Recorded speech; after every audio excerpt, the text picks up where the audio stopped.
Hi Capricorn, welcome to Higher Source Tarot for your Is It in the Cards Love Tarot reading for July 2021. This is a love reading for all Capricorn, Sun, Moon, Rising, and Venus. If you're new to the channel, welcome to you. I'm glad you're here.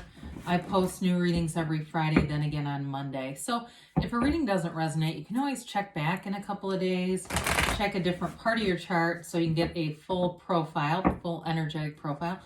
Or you could even look around on Mondays because the reading style is different every Monday.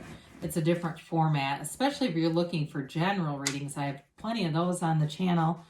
Excuse me, I was just outside briefly, and you know how that it's been raining a lot. Anyway, thanks to everyone for supporting the channel and all the ways that you do, from subscribing, liking readings, to just watching the readings. It means a lot to me. And anyway, thank you for that. And if you like tarot and you like this channel and you haven't subscribed yet, I'd love to invite you to join us and subscribe, and then you'll know when there are any announcements here.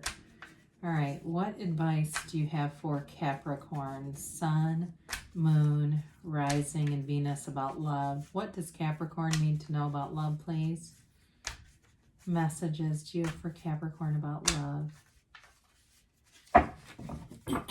All right, so we'll begin here by drawing 3 cards that represent your energy, 3 cards for the person you're attracting, 3 cards for the advice, and then of course we'll have the angel answers. You have the 5 of Pentacles, the 2 of Swords, whoa, and the 8 of Cups. What are you trying to get out of here? They have Justice, the Ace of Cups, and the 5 of Swords. Your advice is the Knight of Wands, the 9 of Cups, and the 8 of Wands. Well, if you're trying to leave a relationship, or maybe you already did, and you just haven't been dating, you've been doing other things. There's definitely a love interest here, though, and they want to move forward with you, whoever this is. You know, you've got here Libra, you have air in general, okay? So Libra, Gemini, Aquarius, you do have quite a bit of water. You've got all the elements, really, but I would say if it's a water sign or an air sign, they're definitely represented here. So in your energy here with this 5 of Pentacles, you were looking for a change, you know, especially it feels like you were in something that was very stagnant, and it may just be your single life. If you're saying, no, I've not been dating anyone, I just am tired of this.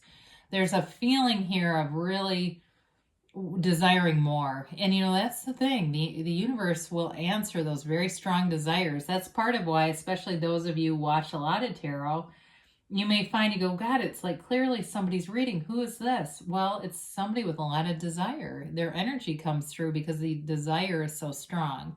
But it's not a focus on the absence of it. That's the thing. That's where it gets a little tricky, is not being in alignment with not just desire, but with like the deficit of it, you know, the deficit of having the thing. That's the key to it, is really knowing what you want and feeling like you already have it. So with the 2 of Swords, you may have felt like you were trapped in a situation or just very stuck in something and not able to see how to move forward. And so you may have ended a relationship, or like I said, just been very bored with the single life, wanting something else.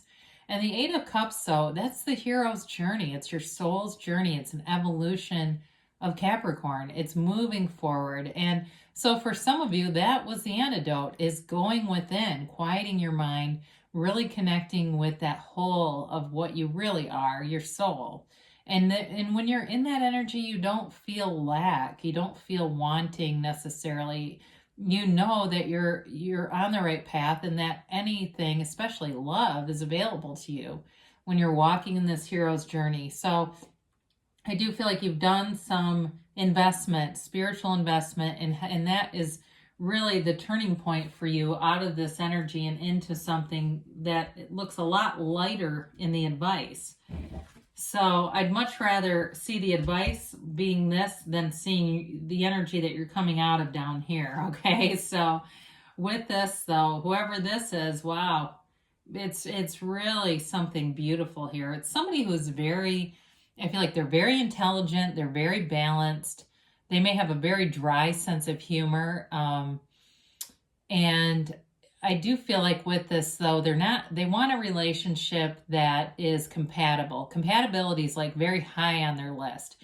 They're not looking for opposites attract. They're not looking for something where it's, how do we sculpt each other into the person I'm really looking for? They won't invest in a relationship that's like that. They may be single. I do feel like, I mean, they may have been single for a while, excuse me. They're not somebody that's just going to go out with just anybody. They're not all over the internet trying to find tons of dates. That is not who this is. They're looking for a commitment and they're looking for real love, you know? And so, but I also don't feel like it's, you know, like somebody that's going to say, I love you on the second date either. They're not desperate. They're just, like I said, they're very grounded. They know who they are. It's a mature energy. And so they may be somebody who is a little more on the cerebral side where they use their analytical mind a little bit more. But I do love to see the Ace of Cups. I mean, it is an unconditional love. And again, because you are a match, you can be yourself here. It's not like you have to try to pretend to be somebody you're not. But I will say with this Five of Swords, they're looking for a relationship, again, that's high. There's high compatibility. They're not looking, they don't enjoy a lot of conflict and jabs and that kind of crap in a relationship. And so I do feel like they get along, though, well with people. They've got a nice, easygoing demeanor, whoever this is, even though they may have strong opinions. It's like they know their audience. They know when they know when they're with the people they can express those strong opinions with and not, you know, stir the whole room up. It's not like that. They're not somebody who's going to look to, you know, bring in politics, religion, and somebody else's weight into a conversation. They don't do stuff like that. So I like this person. I almost feel like, it's weird. I feel like the energy that I get from them, they would be like a great relative. You know what I mean? It's like your favorite cousin or brother or sister, or there's just a very likable energy about them. So with this, you've got, though, talk about movement forward with the Knight of Wands and the Ace of Wands.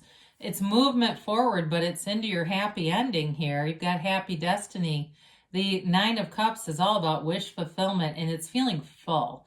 Your heart feels full. Your cup of love is filled to the brim by this person. And it's like you don't want to keep searching and looking. There's something here that, you know, checks all the boxes. They've got passion. They've got excitement. Even though they do have that stability too, they're not boring. You know, there's something about them that's intriguing. So with the Knight of Wands, it is an energy of wanting to move forward, this passionate energy. And I feel like they're not afraid of their own sexuality either. And I don't think that they're necessarily promiscuous. I just think they're very comfortable in who they are. But with the Eight of Wands, that's the arrows of love in the tarot. So they will be forward and direct. And I feel like it may be on both sides of things. You can be very direct and open.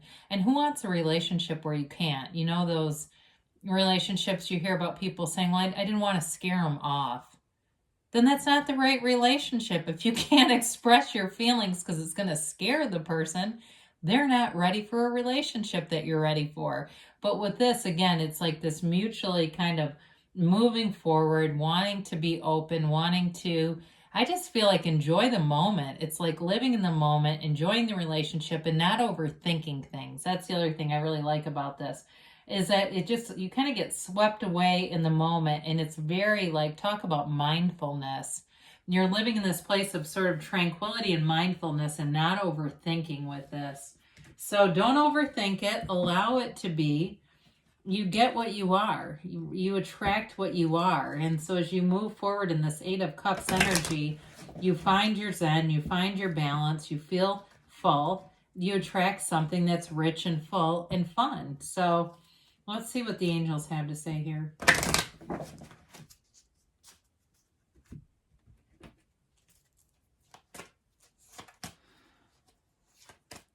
All right.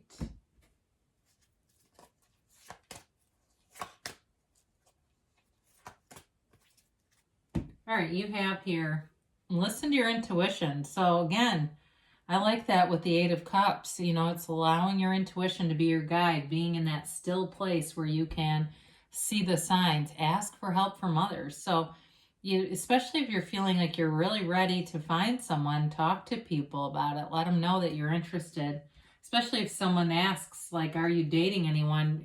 There's a conversation that could lead to more. You've got helpful people, so there's definitely something else in here about being connected through someone. And I don't know why it feels like maybe a work friend, but you're ready, they say. Don't stop. You're ready, so don't stop. Good things are coming for you, Capricorn. It's in the cards. Love is in the cards, and I love you too. I'll be back again soon.